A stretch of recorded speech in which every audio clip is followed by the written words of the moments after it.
I got some big climate news. The New South Wales state government just banned offshore oil and gas drilling in New South Wales waters.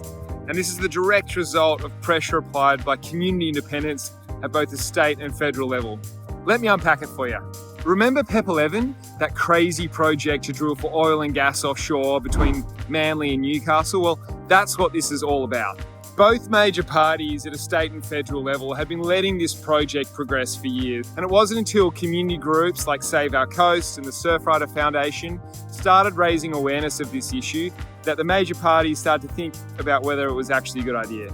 But the key moment was when the independent Zali Steggall stood up and introduced a private member's bill that would ban PEP 11. The pressure continued to build at the federal election in 2022 when other independents like Dr. Sophie Scomps also made it count.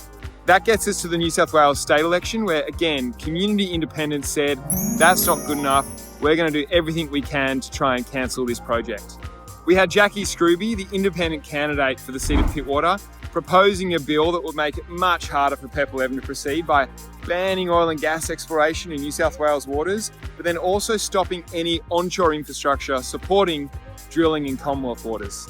As a result of that pressure, the major parties in New South Wales suddenly decided they were opposed to the project too and proposed their own versions of Jackie's bill. So that's how we got a ban in New South Wales on offshore oil and gas drilling in New South Wales waters. But here's the key thing.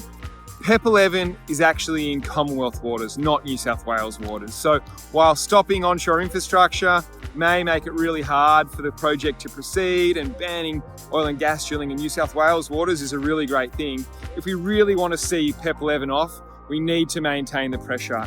Luckily, we've got a federal bill proposed by Zali Steggall sitting there in the parliament that could be passed and end PEP 11 for good. So it's time for the major parties to get on board and stop this project. Thank you so much to all of you who got behind this campaign. These independents couldn't do the work they do without your support, so keep going, and I'm sure we're going to see this project killed.